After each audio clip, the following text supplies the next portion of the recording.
Muzan Jackson, seorang tokoh antagonis dari Demon Slayer ini dicirikan sebagai sosok yang kejam dan berwibawa. Ia juga digambarkan sebagai makhluk yang cerdas karena telah hidup lama dan membawa pengetahuan selama ia hidup.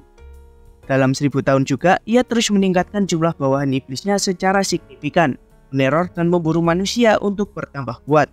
Meski begitu, dalam 1000 tahun hidupnya, Muzan gagal mencari kunci untuknya meraih keabadian penuh.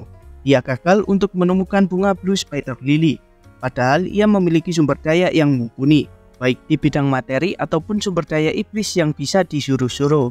Nah, kenapa itu bisa terjadi? Apa sebab Muzan gagal memperoleh bunga tersebut? Apa karena faktor X atau cuma karena Muzan gak cerdas aja manfaatin semua privilege yang ada? Untuk menjawabnya, kita perlu tahu dulu tentang bunga Blue Spider Lily ini. Bunga tersebut ditemukan oleh keturunan Inosuke di akhir cerita. Mereka mengungkapkan fakta kalau bunga tersebut hanya tumbuh 2-4 hari dalam setahun dan hanya mekar di siang hari. Karena alasan itulah tak mungkin bagi Muzan dan bawahannya mencari bunga ini secara langsung, karena mereka hanya bisa bergerak di malam hari. Lalu bagaimana dengan kuasanya saat nyamar jadi manusia? Bukannya Muzan bisa minta agen dari manusia untuk mencari bunga ini? Kedengarannya memang rencana yang bagus, tapi itu juga nggak bisa dilakukan.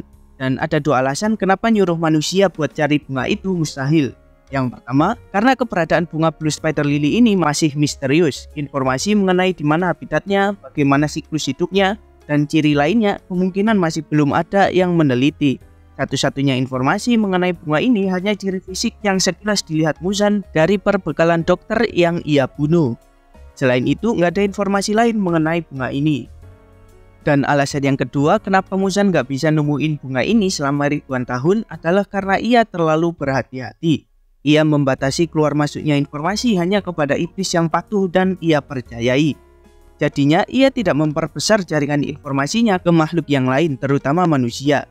Hal ini ia lakukan demi bisa bertahan hidup dan bersembunyi dari kejaran para pemburu iblis, terutama klan Ubuyashiki yang punya jaringan informasi yang kuat. Karena seperti yang kita tahu, perang antara Ubuyashiki dan Muzan gak hanya sebatas kontak fisik para petarungnya, tapi juga perang informasi. Seperti yang bisa kita lihat di season 3 ini, tentang fakta kediaman Ubuyashiki dan desa penempa pedang yang letak markasnya sangat dirahasiakan.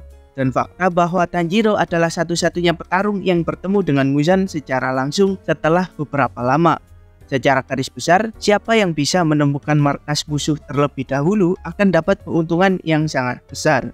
Jika Muzan sembarangan memperbesar pencariannya menggunakan manusia, kemungkinan ia ditemukan pemburu iblis jadi lebih besar.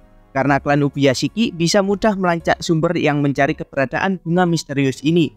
Jadi intinya, Muzan gak mau ambil risiko dalam pencariannya terhadap bunga ini. Ia lebih memilih memperkecil kemungkinan ditemukan daripada memperbesar jaringan pencarian. Toh sampai akhir nggak ada yang tahu fakta mengenai bunga Blue Spider Lily. Maka masuk akal bila Muzan nggak memperbesar jaringan pencarian melalui manusia. Karena hasil yang tak pasti dan hanya akan memperbesar kemungkinan ia ditemukan oleh pemburu iblis. Upaya yang Muzan lakukan untuk mengganti keterbatasan ini adalah mendiami rumah-rumah orang kaya yang punya akses informasi yang besar. Seperti yang kita lihat di scene akhir musim ketiga kemarin. Dan itu aja overthinkingku kali ini. Kalau ada kritik, sanggahan atau saran boleh dong tulis di kolom komentar. Terima kasih udah nonton dan sampai jumpa di pembahasan selanjutnya.